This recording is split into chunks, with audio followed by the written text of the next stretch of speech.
সবাইকে শুভেচ্ছা। আশা করি তোমরা সবাই ভালো আছো। আজকের এই ভিডিওতে আমরা অম্লীয় পটাশিয়াম ডাইক্রোমেটের সাথে ফেরাস লবণের বিক্রিয়াটিকে কিভাবে আয়ন ইলেকট্রন পদ্ধতিতে সমতা বিধান করতে হয় সেটি নিয়ে আমরা বিস্তারিত আলোচনা করব। অবশ্যই ভিডিওটি মনোযোগ সহকারে প্রথম থেকে শেষ পর্যন্ত দেখবে। যদি তোমরা মনোযোগ সহকারে দেখো তাহলে আমার বিশ্বাস এটি নিয়ে তোমাদের আর কোনো কনফিউশন থাকবে না। তোমরা বিভিন্ন বিক্রিয়াকে তাদের আয়ন ইলেকট্রন পদ্ধতিতে খুব সহজে সমতা বিধান করতে পারবে। তবে তার আগে একটি কথা, এ বিষয়ে তোমাদের মানে ভালোভাবে এই বিক্রিয়াটি বুঝতে হলে তোমাদেরকে অবশ্যই জারক এবং বিজারক সম্পর্কে ভালো ধারণা থাকতে হবে। আরো যে বিষয়ে ধারণা থাকতে হবে সেটা হলো কেন্দ্রীয় পরমাণু জারণ সংখ্যা নির্ণয়ের ক্ষেত্রে। অর্থাৎ এই বিষয়গুলো তোমাদের যদি ভালো ধারণা থাকে তাহলে তোমরা এই ভিডিওটি খুব ভালোভাবে বুঝতে পারবে। যদি ভালো ধারণা না থাকে তাহলে এই রিলেটেড ভিডিও আমার চ্যানেলে দেওয়া আছে, চাইলে তোমরা সেখান থেকে দেখে নিতে পারো। এবং আরেকটি কথা, যদি তুমি ফার্স্ট টাইম আমার এই চ্যানেলটি ভিজিট করে থাকো তাহলে আমার এই চ্যানেলের সকল আপডেট সবার আগে পেতে চ্যানেলটিকে সাবস্ক্রাইব করে পাশে থাকা বেল আইকনটি অন করে দাও। আর যারা অলরেডি চ্যানেলটি সাবস্ক্রাইব করেছো তাদেরকে অসংখ্য ধন্যবাদ। তাহলে শুরু করা যাক। দেখো, আজকে আমরা অম্লীয় পটাশিয়াম ডাইক্রোমেটের সাথে ফেরাস লবণের বিক্রিয়া অর্থাৎ এই বিক্রিয়াটিকে আমরা আয়ন ইলেকট্রন পদ্ধতিতে সমতা বিধান করব। তবে এই সমতা বিধানের ক্ষেত্রে আগে যে বিষয়টি আমাদের প্রথমে খেয়াল করতে হবে যে জারক এবং বিজারক কোনটা সেটি আগে আমাদের আইডেন্টিফাই করতে হবে। তো আমরা জানি যে পটাশিয়াম ডাইক্রোমেট এবং ফেরাস সালফেট, এখানে পটাশিয়াম ডাইক্রোমেট হলো জারক এবং ফেরাস সালফেট হলো বিজারক। আমি কিন্তু আগেই বলেছি যে জারক বিজারক সম্পর্কে কিন্তু তোমাদের ভালো ধারণা থাকতে হবে। যদি না থাকে তাহলে আমার চ্যানেলে এই রিলেটেড ভিডিও দেওয়া আছে, ওখান থেকে তোমরা দেখে নেবে। তো পটাশিয়াম ডাইক্রোমেট হলো এখানে জারক এবং ফেরাস সালফেট হলো বিজারক। জারকের কাজ হলো ইলেকট্রন গ্রহণ করা আর বিজারকের কাজ হলো ইলেকট্রন ত্যাগ করা। তাহলে কোন জারক মানে কয়টি ইলেকট্রন গ্রহণ করবে আর বিজারক কয়টি ইলেকট্রন ত্যাগ করবে এ সম্পর্কে তোমার ভালো ধারণা কিন্তু থাকতে হবে। তাহলে যেটা বলছিলাম যে পটাশিয়াম ডাইক্রোমেট জারক এবং ফেরাস সালফেট বিজারক, অর্থাৎ পটাশিয়াম ডাইক্রোমেট এখানে ইলেকট্রন গ্রহণ করবে আর ফেরাস সালফেট এখানে ইলেকট্রন ত্যাগ করবে। জারক বিজারণ অর্ধ বিক্রিয়া দিবে, কারণ ওর কাজ হচ্ছে ইলেকট্রন গ্রহণ করা, আর বিজারক জারণ অর্ধ বিক্রিয়া দিবে। এক্ষেত্রে আমরা অবশ্যই মানে আয়ন ইলেকট্রন পদ্ধতিতে যেহেতু সমতা বিধান করব, অর্থাৎ আমরা সবকিছুই কিন্তু আয়নিক রূপে লিখব। এবং এক্ষেত্রে লেখার সময় আমাদের যে বিষয়টি খেয়াল রাখতে হবে, যাদের জারণ সংখ্যার পরিবর্তন হয় না, অর্থাৎ যারা দর্শক হয় তাদেরকে বাদ দিয়েই কিন্তু আমরা লিখবো। অর্থাৎ যে অংশটা জারণ সংখ্যার পরিবর্তন হবে সেই অংশটিকে কিন্তু আমরা লিখবো, আয়নিক রূপে লিখবো। তো এখানে প্রথমে আসি আমরা ফেরাস সালফেট। যে ফেরাস সালফেট হচ্ছে বিজারক, তাহলে এক্ষেত্রে ইলেকট্রন ত্যাগ করবে। তো এখানে দুটো অংশ আছে, Fe2+ আর SO4 2-। তার মানে ফেরাস সালফেটের দুটো অংশ,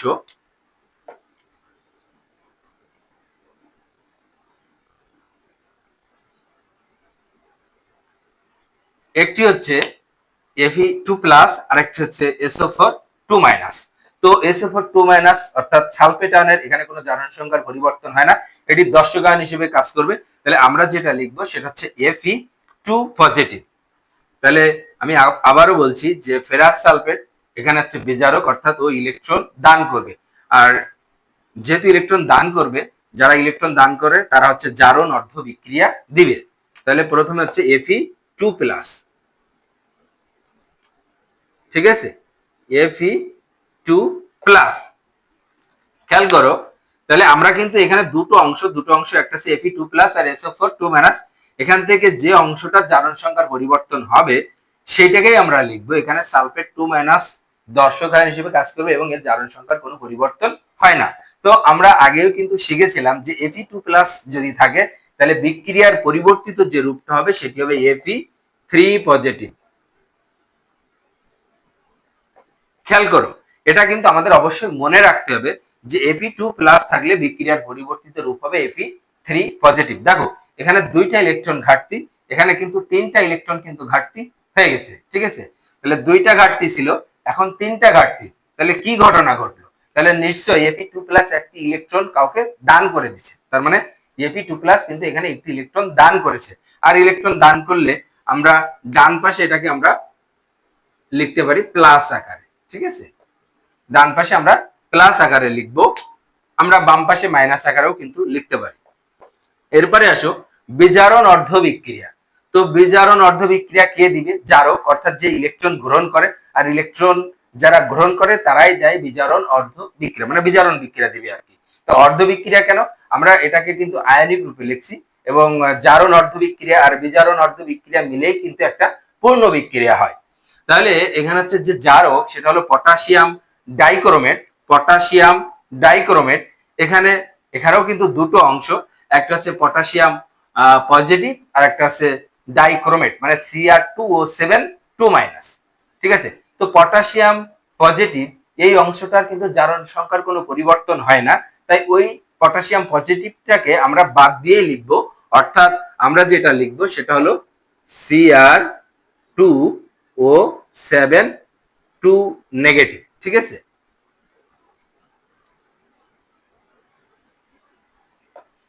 তাহলে দেখো আমরা যেটা লিখলাম Cr2O7 2-, অর্থাৎ ডাইক্রোমেট আয়ন। আমি আগেও বলছি যে যাদের জারণ সংখ্যার পরিবর্তন হবে না, অর্থাৎ যারা দর্শক আয়ন হিসেবে কাজ করবে, সেটাকে আমরা বাদ দিয়ে লিখবো। তাহলে ওখানে পটাশিয়াম পজিটিভকে বাদ দিয়ে আমরা লিখছি Cr2O7 2-। তাহলে এই যে ডাইক্রোমেট আয়ন, এখানে আরেকটা জিনিস আমাদের বের করতে হবে বা জানতে হবে, যেটা হলো এই যে পটাশিয়াম ডাইক্রোমেট আছে, এই পটাশিয়াম ডাইক্রোমেটে কেন্দ্রীয় পরমাণু যে ক্রোমিয়াম, সেই ক্রোমিয়ামের জারণ সংখ্যা কিন্তু আমাদের বের করতে হবে। তো আমরা এখানে জানি যে ক্রোমিয়ামের এখানে জারণ মান হচ্ছে +6।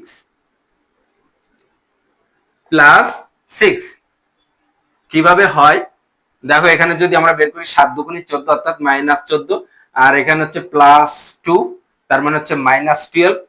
ওই পাশে যদি যায় তাহলে +12, যেহেতু এখানে ক্রোমিয়াম দুটো আছে 2x, সেখান থেকে 2 দিয়ে ভাগ করলে হয় +6। অর্থাৎ যে পটাশিয়াম ডাইক্রোমেট বা ডাইক্রোমেট আয়নে ক্রোমিয়ামের জারণ মান হচ্ছে +6।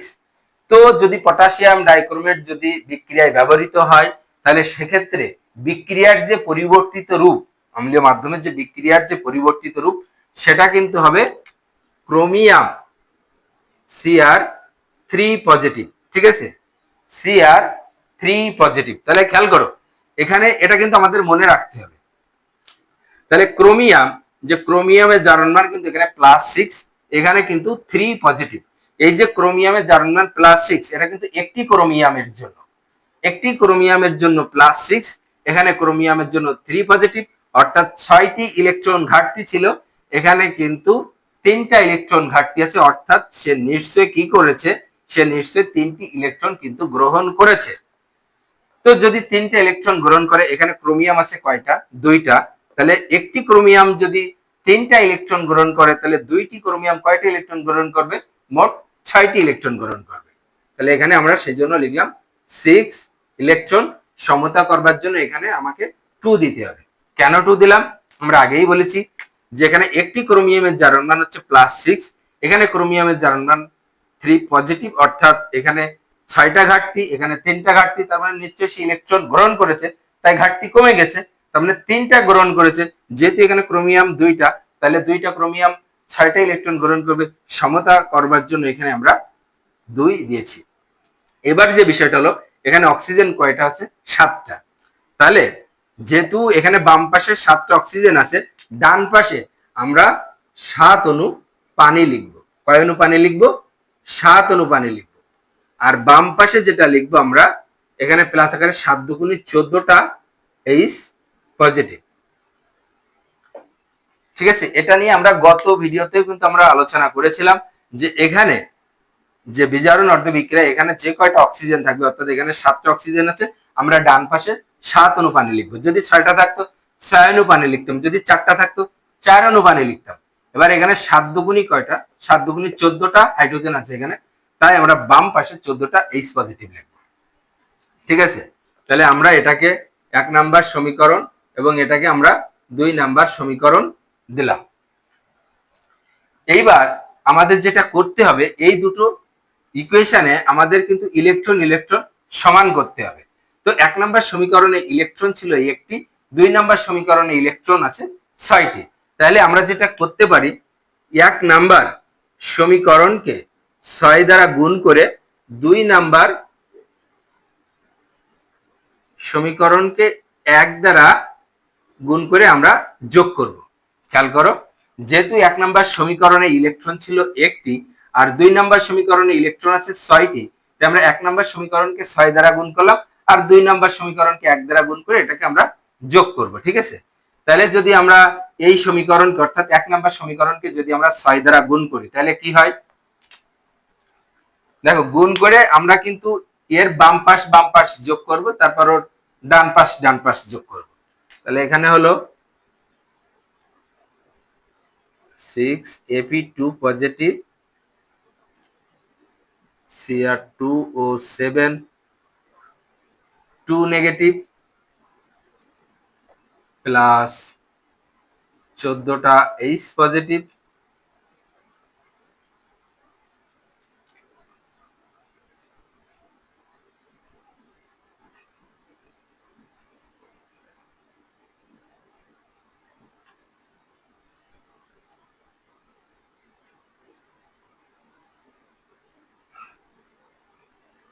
তাহলে এখানে 6 দ্বারা গুণ করছি, তাহলে 6Ap2 পজিটিভ, এখানে ক্রোমিয়াম মানে ডাইক্রোমেট আয়ন, তারপর হচ্ছে তোমার 14টা H প্লাস, এখানে 6 অর্থাৎ 6 অনু Fe3 পজিটিভ, এখানে 2 কারণ এখানে এই সমীকরণকে তো আমরা 1 দ্বারা গুণ করছি অর্থাৎ যা ছিল তাই বসে যাবে, আর 6 আছে এখানে, আর এখানে যদি আমরা 6 দ্বারা গুণ করি তাহলে কিন্তু এটা ইলেকট্রন কিন্তু কেটে যায়।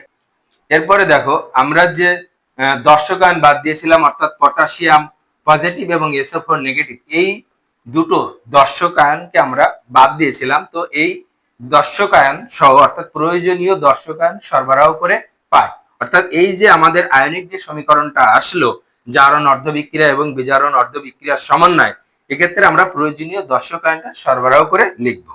আমরা প্রয়োজনীয় দর্শক আয়ন সরবরাহ করে পাই। এখন দেখো এখানে যেখানে পজিটিভ আয়ন আছে সেখানে আমরা সালফেট দিব, আর যেখানে নেগেটিভ আয়ন আছে সেখানে কিন্তু আমরা পটাশিয়াম দিব।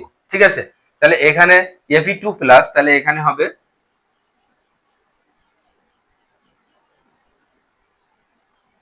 দেখো ফেরাস সালফেট। ঠিক আছে, এখানে Fe2 প্লাস অর্থাৎ আয়রনের যোজনী 2, সালফেটেরও 2, তাহলে ফেরাস সালফেট এখানে কিন্তু এর আগে 6 ছিল।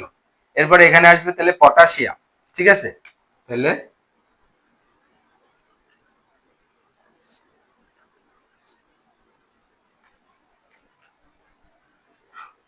এখানে দেখো ছিল ডাইক্রোমেট আয়ন, তো 2 নেগেটিভ, তাহলে এখানে পটাশিয়াম আসবে, তো পটাশিয়াম এর যোজনী 1 আর ডাইক্রোমেটের যোজনী 2, তাহলে 2 বসছে পটাশিয়ামের পরে, আর পটাশিয়ামের যোজনী 1 এরপরে কিছু বসে না, তাহলে হলো পটাশিয়াম ডাইক্রোমেট।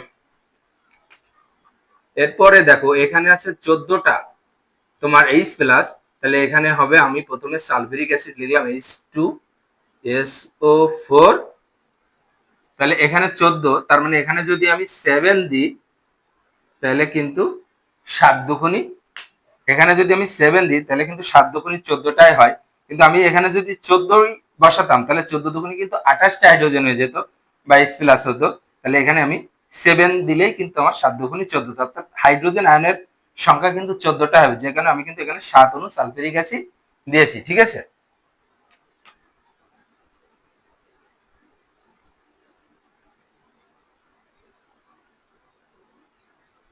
খেয়াল করো এখানে যে বিষয়টা, এখানে কিন্তু আয়রনের যোজনী মানে যে জারণ মান সেটা কিন্তু 3, আর সালফেট এখানে বসবে যেহেতু পজিটিভ আয়ন আছে এখানে, এর সাথে সালফেট আসবে, তো সালফেট আসলে সালফেটের যোজনী কিন্তু 2, সেই 2টা কিন্তু আয়রনের পরে বসলো, আর আয়রনের জারণ মান কিন্তু 3, সেটা কিন্তু সালফেটের পরে বসলো। ঠিক আছে, সালফেটের পরে বসলো, এখানে কিন্তু আমাদের আয়রনের পরিমাণ হতে হবে 6টি। ঠিক আছে, 6টি, তাহলে এখানে কিন্তু অলরেডি 2টা এসে গেছে, তাহলে এখানে যদি আমরা 3 বসাই, এখানে যদি আমরা 3 বসাই তাহলে 3 দুগুণী 6, অর্থাৎ কিন্তু 6টা আয়রনই কিন্তু ঠিক থাকে। তোমরা যদি এখানে 6 বসাও তাহলে আয়রনের সংখ্যা কিন্তু 6 দুগুণী কিন্তু 12টা হয়ে যাবে, এটা কিন্তু মাথায় রাখতে হবে।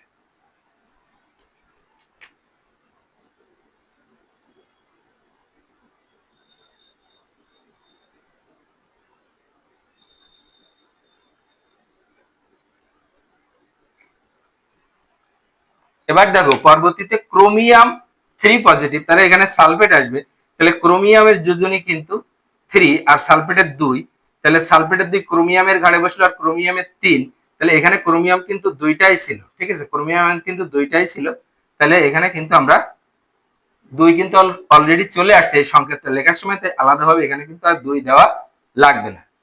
এরপরে আমরা যে কাজটি করব, দেখো পটাশিয়াম আর সালফেট ছিল দর্শকায়ন, ওই দর্শকায়নের সমন্বয়ে যে যৌগটি গঠিত হয় অর্থাৎ পটাশিয়াম সালফেট, সেটি আমরা লিখব।